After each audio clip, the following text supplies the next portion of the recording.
Hello students, welcome to my YouTube channel program. हम part 9 में पढ़ चुके हैं ट्राई हैलाइड्स के बारे में, ग्रुप 15 एलिमेंट्स के। अब हम पार्ट 10 में पढ़ेंगे पेंटाहैलाइड्स ऑफ ग्रुप 15 एलिमेंट्स। अब पेंटाहैलाइड्स मीन्स 5 हैलाइड्स या 5 हैलोजेंस जो हैं वो अटैच होते हैं एलिमेंट से। फॉर एग्जाम्पल हम लिख रहे हैं PCl5, दैट इज ए पेंटाहैलाइड, क्योंकि कितने हैलोजन लगे हुए हैं 5। तो इसी तरीके से हम लिख सकते हैं PBr5, Pi5। अब सबसे पहले जो क्वेश्चंस जो इसमें, क्योंकि इस चैप्टर के अंदर आपको डायरेक्ट ऐसा नहीं बोला जाएगा कि पेंटाहैलाइड्स पे नोट लिखो। क्वेश्चंस आते हैं थोड़ा रीजनिंग टाइप के आते हैं, जैसे हम कोई ऑर्डर स्टडी करते हैं इस टाइप से। तो इसमें सबसे पहला क्वेश्चन जो बनता है वो ये बनता है कि पेंटाहैलाइड्स जो होते हैं वो थर्मली अनस्टेबल होते हैं, या आप कह सकते हो लेस स्टेबल होते हैं देन ट्राईहैलाइड्स।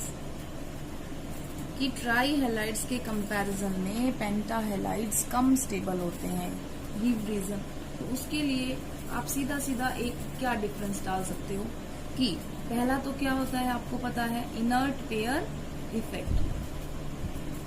इनर्ट पेयर इफेक्ट होता है, क्या होता है कि जो s इलेक्ट्रॉन है वो पार्टिसिपेट करना बंद कर देते हैं। Reluctance of s electrons to participate in bonding। Bonding में पार्टिसिपेट करना उन्होंने बंद कर दिया।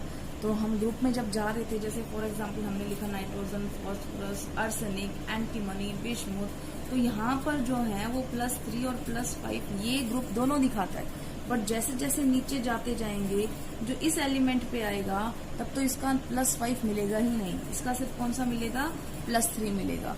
क्यों? जैसे जैसे नीचे जाते जाएंगे इनर्ट पेयर इफेक्ट की वजह से जो s इलेक्ट्रॉन थे उन्होंने मना कर दिया बॉन्ड बनाने से, तो सिर्फ 3 इलेक्ट्रॉन जो p में थे वो बनाएंगे और +3 बन जाएगा। ये हम पहले डिस्कस कर चुके हैं। तो पहला तो है इसका inert pair effect reason.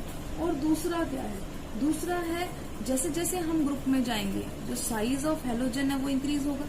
Halogen मतलब फ्लोरीन, क्लोरीन, ब्रोमीन, आयोडीन। जैसे ऐसे ऐसे जा रहे हैं तो इसका ग्रुप में साइज क्या होना चाहिए, इंक्रीज होना चाहिए। अब साइज तो इंक्रीज हो जाएगा। फॉर एग्जांपल हम इसी की बात कर लेते हैं, PCl5, PBr5, Pi5 और हमारा हो गया PF5। अब अगर इसकी बात करें तो हमारा हमारा एलिमेंट जो है वो सेम है, ये हैलोजन चेंज हो रहे हैं। तो साइज ऑफ हैलोजन यहाँ पर सबसे छोटा और यहाँ पर सबसे बड़ा है। अब जैसे जैसे बड़ा होता जाएगा इनकी स्टेबिलिटी क्या होती जाएगी, डिक्रीज होती जाएगी। क्यों?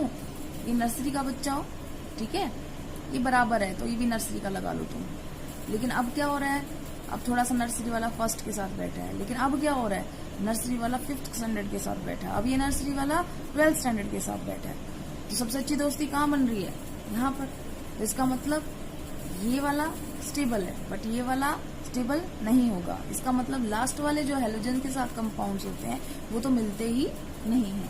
इसका मतलब जैसे जैसे फ्लोरीन से हम आयोडीन जाते हैं, फास्फोरस का जो हैलोजन के साथ बॉन्ड है वो धीरे धीरे क्या हो जाता है, वीक होता जाता है, ठीक है ना। उनकी जो ओवरलैपिंग है डिक्रीज होती जाती है, इस वजह से वो वीक होता जाता है। इस दोनों इफेक्ट की मिलने की वजह से, एक इनर्ट पेयर इफेक्ट और एक साइज बढ़ने की वजह से जो ओवरलैपिंग कम हो रही है, इस वजह से जो ग्रुप 15 के जितने भी मेंबर्स हैं, फास्फोरस, आर्सेनिक, एंटीमनी, बिस्मुथ, इनके पेंटाहैलाइड्स बहुत कम होते हैं बट बहुत कम होते हैं। आयोडाइड वाले तो बहुत ही कम मिलेंगे आपको, क्योंकि साइज में डिफरेंस बहुत ज्यादा हो गया। F5Cl5 एग्जिस्ट कर सकते हैं। अब दूसरा क्वेश्चन जो इस चैप्टर में आता है कि why PCl5 used as a chlorinating agent। और जो ये है ना PCl5 का, ये रिलेशन है इसी के साथ। इसी क्वेश्चन का आंसर है एक तरीके से ही, बस घुमा फिरा के देते हैं। अब मैंने थोड़ी देर पहले क्या बोला था आपको कि पेंटाहैलाइड्स, ये पेंटाहैलाइड्स है, are thermally less stable from trihalides. अभी थोड़ी देर पहले बोला। तो इसका मतलब ये क्या है, लेस स्टेबल, ये क्या है, मोर स्टेबल। तो अब आपको पता है जो चीज अगर लेस स्टेबल है तो वो किसकी साइड जाने की कोशिश करेगी, मोर स्टेबल की साइड में। तो PCl5 जो होता है वो किस में चेंज होना शुरू हो जाता है, PCl3 और Cl2। मिल गई ना हमें क्लोरीन, और क्लोरीन मिल गई तो हम क्लोरीनेशन कर देंगे। अब क्लोरीनेशन किसकी वजह से हुआ, क्योंकि PCl5 ने दिया था क्लोरीन, इसीलिए इसको बोलते हैं हम क्लोरीनेटिंग एजेंट। तो PCl5 इसलिए क्लोरीनेटिंग एजेंट बन गया क्योंकि PCl3 ज्यादा स्टेबल है और PCl5 लेस स्टेबल है, तो वो कन्वर्ट हो जाता है PCl3 प्लस Cl2 में, और वो जो रिलीज हुई है क्लोरीन वो यूज कर ली जाती है क्लोरीनेशन में। अब इसके बाद आते हैं कि जो ये पेंटाहेलाइड्स हैं वो क्या हैं, वो एसिड होंगे कि बेस होंगे। तो ज्यादातर जो होते हैं, क्योंकि आपको पता है नाइट्रोजन तो बना नहीं रहा, नहीं बना रहा, पता है आपको नाइट्रोजन NF5 एग्जिस्ट करता है, NCl5 एग्जिस्ट करता है, नहीं करता। क्यों? क्योंकि उसके पास कोई d ऑर्बिटल है ही नहीं जो ये बना सके। अब तुम कहोगे मैडम इसकी क्या जरूरत है। फॉर एग्जाम्पल आप N5 ले रहे हो, NF5 ले रहे हो, तो इसका मतलब 5 बॉन्ड बनेंगे। अब 5 बॉन्ड बनाने के लिए याद करो आप कौन सी हाइब्रिडेशन दिखाते हो जिसमें 5 बॉन्ड बनते हैं, sp3d, है ना। और यहाँ पे कौन सा यूज हो रहा है,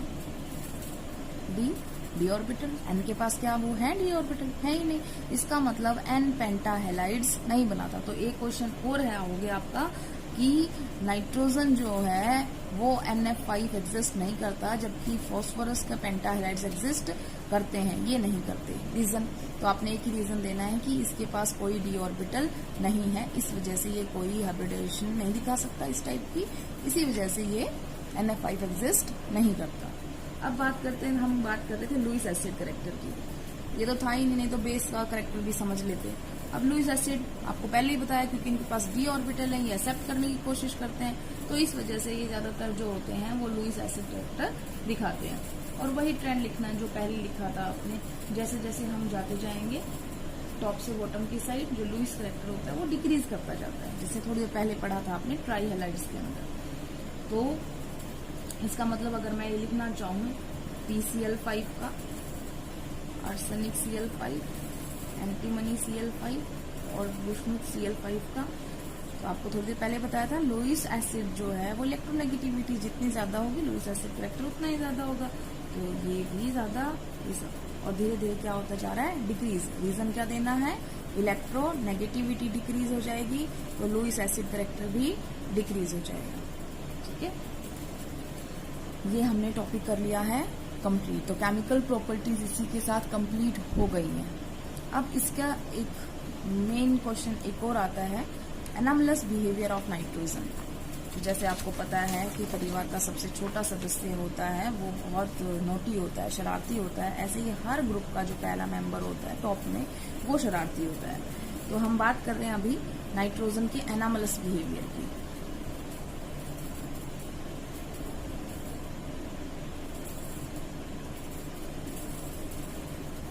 सबसे पहले ऐसा नाइट्रोजन क्या दिखा रहा है जिसकी वजह से हम उसको नोटी बोल रहे हैं एनामलस बिहेवियर। मतलब एनामलस का मतलब होता है जो एक्सेप्शनल, पूरा ग्रुप ये दिखा रहा होगा, ये अकेला ये काम कर रहा होगा। तो एनामलस में क्या क्या चीजें वो दिखा रहा है, सबसे पहले तो आपने पी पाई बॉन्डिंग सुनी होगी, आई भी थी एक बार रीजन देने के लिए कि नाइट्रोजन इतने सारे ऑक्साइड इसलिए बनाता है कि उसमें पी पाई बॉन्डिंग हो जाती है, स्मॉल साइज होता है, इलेक्ट्रोनेगेटिविटी होती है हाई। तो अब ये जो पी पाई बॉन्डिंग है ये नाइट्रोजन बनाता है। तो नाइट्रोजन तो खुद एग्जिस्ट भी पी पाई बॉन्डिंग की वजह से कर रहा है, क्योंकि वो क्या एग्जिस्ट करता है N2 की तरह, और गैस होता है वो। तो ये रीजन क्या हुआ, इसने पी पाई बॉन्डिंग बना के ये अपने बीच में तो स्ट्रॉन्ग बॉन्ड बना लिया, लेकिन दूसरे जो मोलिक्यूल है, एक मोलिक्यूल और दूसरे मोलिक्यूल के बीच में जो फोर्सेज हैं वो कैसी हैं, वॉन डर वाल्स फोर्सेज, और वो बहुत वीक है। वो इतनी वीक है कि जस्ट थोड़ी सी भी मूवमेंट होती है तो ये बॉन्ड जो होता है ये टूट जाता है। इसी वजह से नाइट्रोजन जो होती है गैस होती है। जबकि और अदर मेंबर्स हैं, जैसे आपने सुना होगा फास्फोरस है, वो P4 की तरह एग्जिस्ट करता है और वो सॉलिड है। अब क्वेश्चन एक आ चुका है बहुत रीजनिंग का, क्या क्वेश्चन आ गया है कि N2 जो है गैस है और जो P4 या अदर मेंबर्स होते हैं वो सॉलिड होते हैं, गिव रीजन वाई। तो रीजन क्या हुआ, अब P4 है, पहली बात क्या नाइट्रोजन से उसका साइज बड़ा है, यस। इसमें कितने एटम, 2, इसमें कितने, 4, तो ऑटोमेटिकली साइज और भी ज्यादा बड़ा हो गया। तो अब तो यहाँ पे तो सिर्फ इनके बीच की बात हो रही थी, और यहाँ पे क्या हो रहा है, ये बड़ा फास्फोरस होगा, एक दूसरा बड़ा फास्फोरस होगा मोलिक्यूल, उनके बीच में अब फोर्सेस क्या होंगी, ज्यादा सरफेस एरिया मिल रहा है तो ज्यादा वॉन डेर वाल फोर्सेस होंगी। तो वॉन डेर वाल फोर्सेस P4 के केस में क्या है, स्ट्रॉन्ग फोर्सेस होने की वजह से वो किस में कन्वर्ट हो गया है, सॉलिड में। सॉलिड कौन होते हैं, जिनके अंदर forces of attraction between the molecule strong हो। ये एक मॉलिक्यूल, ये दूसरा मॉलिक्यूल, फोर्सेस ऑफ अट्रैक्शन बहुत बढ़ गई हैं, ऑटोमेटिकली क्या कहा P4 क्या होगा, सॉलिड होगा। और बाकी जो अदर मेंबर्स हैं वो भी सॉलिड है। N2 गैस इस वजह से है क्योंकि उनके बीच में छोटा साइज होने की वजह से वॉन डेर वाल फोर्सेस बहुत वीक है, इतनी वीक है कि जस्ट ए मूवमेंट करने से भी उनके बीच का बॉन्ड ब्रेक हो जाता है। तो पहला तो ये प्रॉपर्टी जो उसकी एनामलस बिहेवियर की हो गई वो हो गई। दूसरी बात करते हैं हम कैटिनेशन।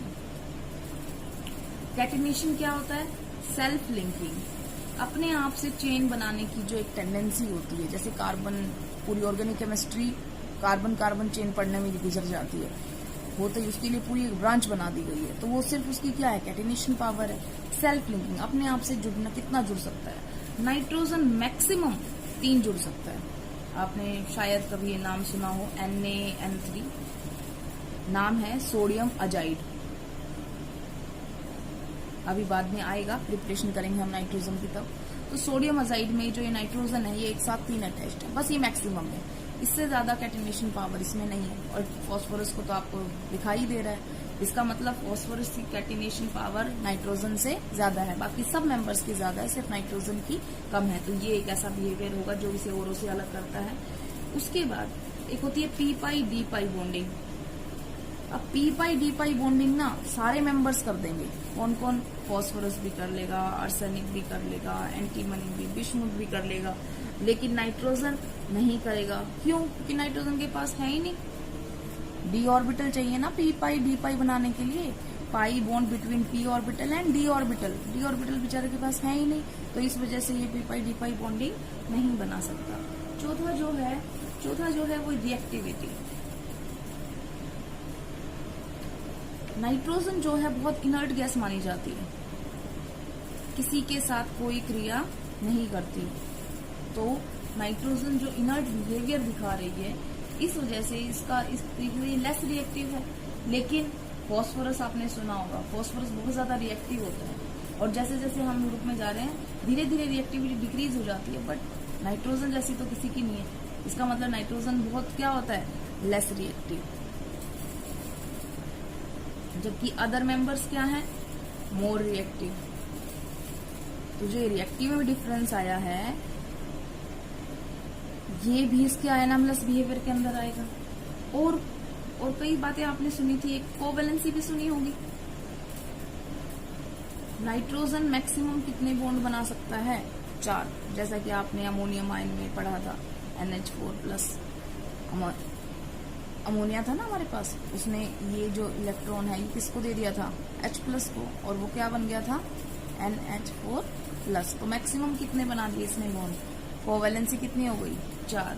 जबकि फॉस्फोरस की अभी पढ़ के आए हो आप, PF5, और अगर ये एक इलेक्ट्रॉन और कोई भी देना चाहिए, मान लो F- आ जाए तो ये भी बन जाएगा PF6 और ऊपर चार्ज आ जाएगा माइनस।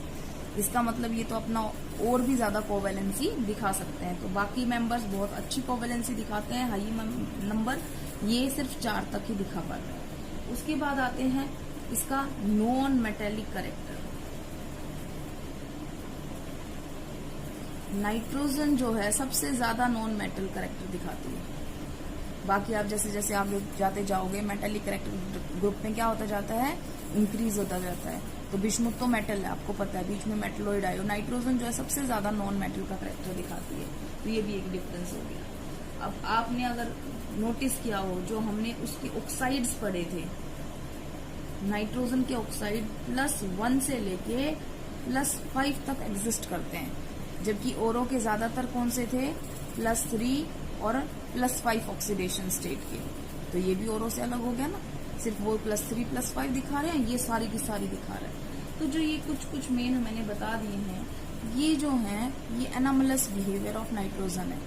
अब आपसे क्वेश्चन ये है कि ये एनामलस बिहेवियर दिखाता क्यों है, तो उसके लिए सिंपल एक बात लिख सकते हैं हम, रीजन क्या है दिखाने का। सबसे पहले तो बेचारे का सबसे छोटा साइज है, smallest size in the group.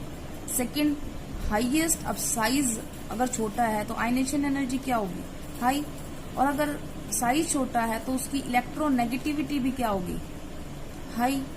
और एक उसके पास नहीं है, जो सबके पास है क्या, डी ऑर्बिटल्स की प्रेजेंस। इसके पास डी ऑर्बिटल नहीं है, नो डी ऑर्बिटल या अब्सेंस ऑफ डी ऑर्बिटल। तो ये हो गया हमारा एनॉमलस बिहेवियर ऑफ नाइट्रोजन। आज के लिए इतना ही, धन्यवाद।